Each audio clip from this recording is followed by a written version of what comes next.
7:34. I'm in Mattoon, Illinois.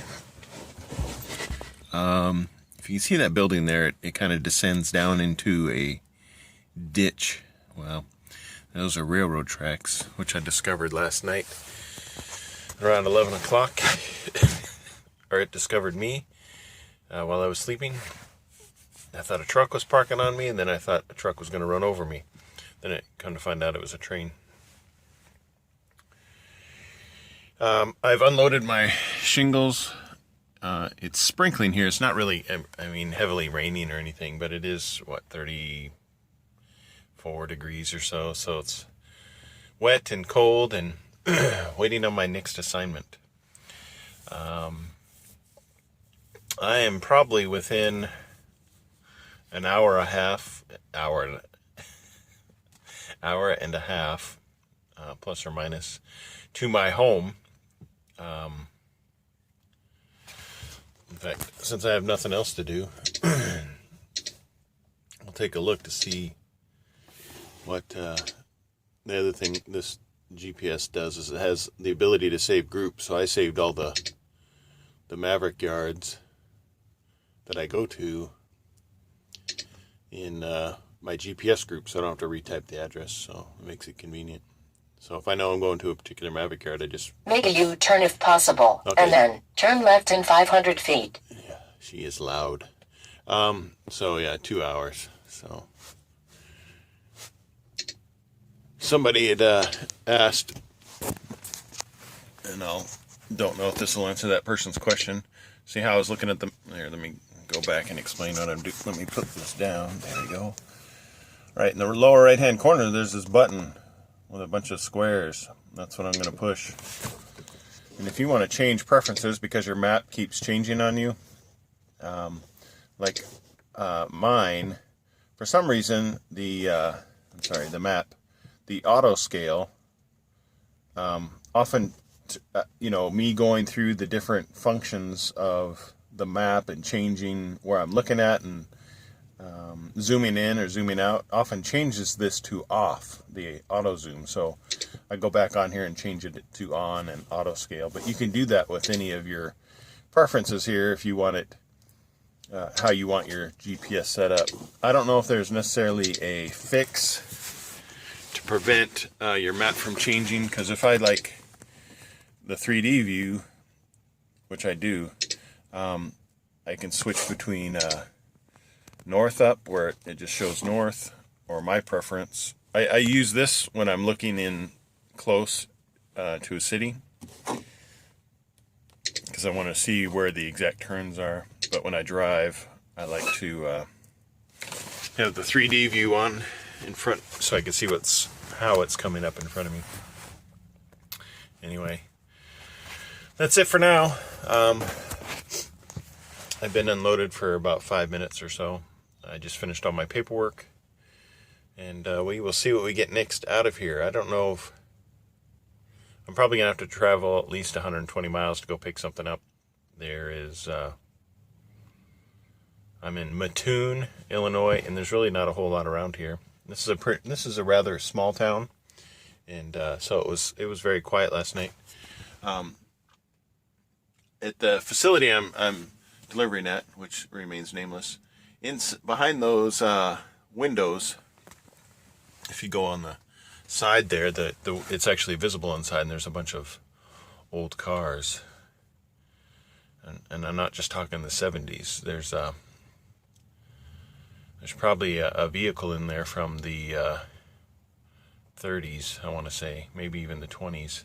And it seems to progress in age up until like 1984. And it's attached to this lumber company. And I'm assuming this is just a storage facility for the particular lumber company, because there's no office or salespeople or anything. It's just a gentleman that receives supplies and probably redistributes supplies to people that may have purchased a certain amount. So anyway, we'll see what we get next. I think I've determined that my GoPro camera's battery is so past its limits that I need to buy new batteries, and that may solve the problem, because if I charge it up fully, it starts to record for a while. In 300 feet, turn left on North 19th Street, US 45, and then turn left in 800 feet. If you're sitting here, it constantly tells you what to do, and that only happened to me while I was in the military. So anyway, what was I saying? So if I charge it up, the GoPro will last. Attention, a new important See, message has arrived. They just yell at you. You can't even talk into a camera. Important message has arrived. So, like I was saying before, rudely interrupted by all these other people in my truck, the GoPro battery, I think when I charge it up fully, it records for a little bit, but then it cuts off. And that glitch of low voltage also tends to erase anything that I have on there, because I've recorded and stopped, and then it saves it as one segment, and I can do that a couple times. But if the battery goes dead, I think there's a voltage issue with that battery, and it erases everything. So I'm going to buy some new batteries and see if that fixes it. So I'll have to use my phone camera a lot more on the particular loads that I get, and we'll see what we get next here. I am at it's only 8:12. I'm stopped on this truck, just backed in to unload at this particular store. It's like a Lobos or a Lopos, and typically I don't stop and prior to picking up a load, but right now it's 2.5 hours away, which would put me there at slightly after 11:30. The place where I pick up takes lunch from 11:30 to 12:30, so I decided to go ahead and stop,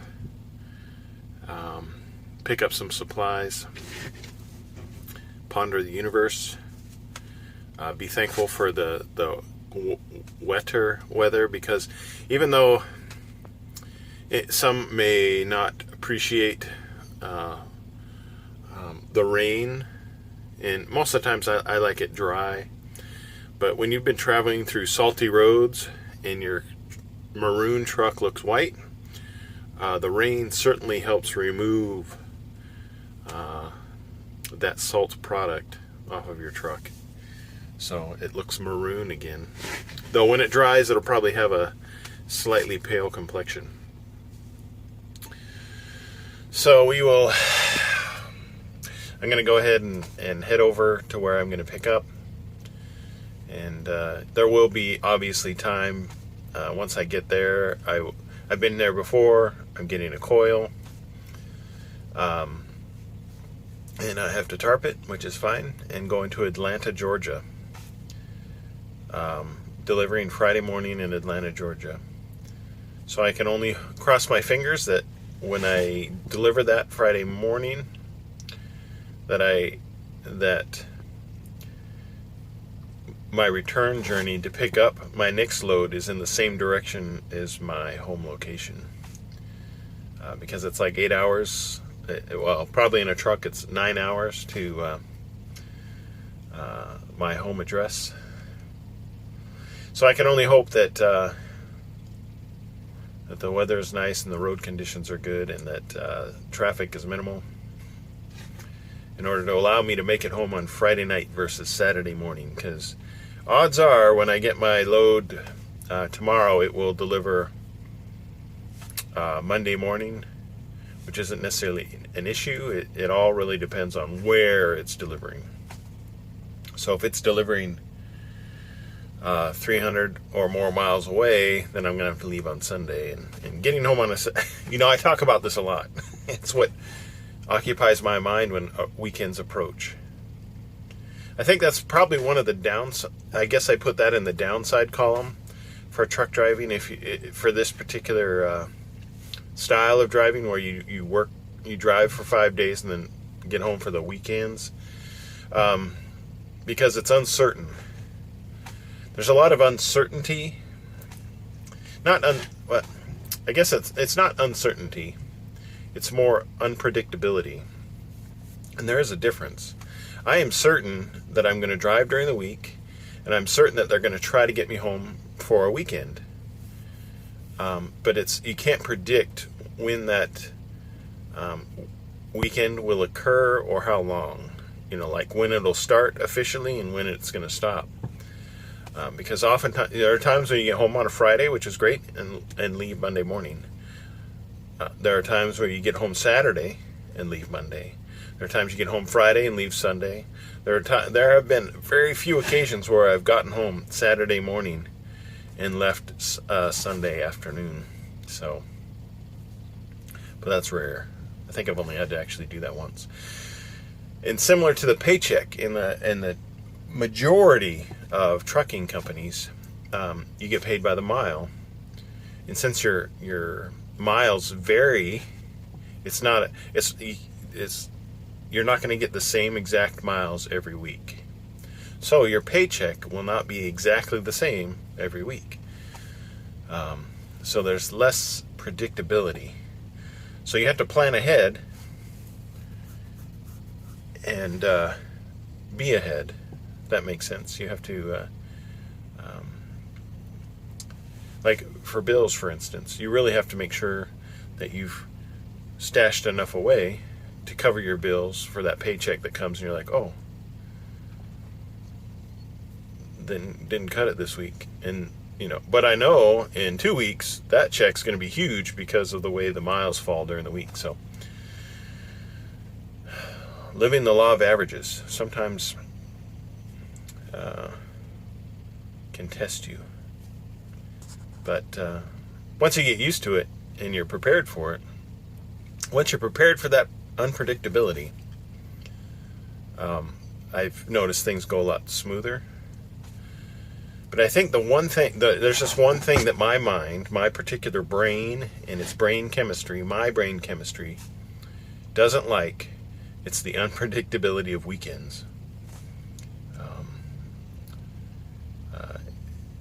It's in my nature to have patterns to things, and that's why I think I like this job, is in particular is because the pattern in which certain loads are secured, tarped and whatnot. So I get a pattern and I follow that pattern. I may make adjustments, but it's one of the things I like about it is I develop a pattern. But you can't do that for when a weekend is approaching, because it's kind of luck of the draw skill of those doing the planning at your company that you work for, and the availability of loads that may or may not take you by your house. Because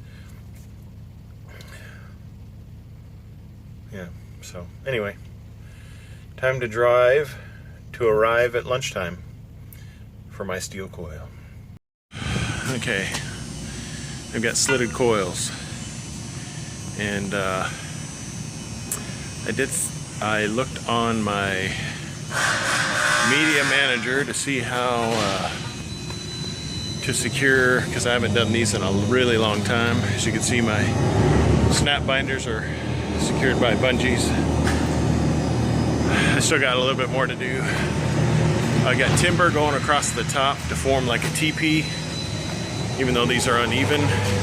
So when I put the tarps on, they will shed water better.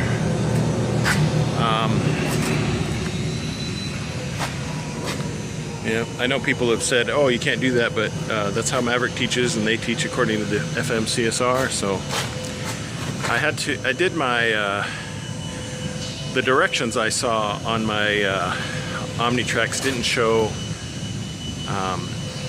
trip anything for this type of load, but they're skidded, or palletized, so I kind of did them anyway.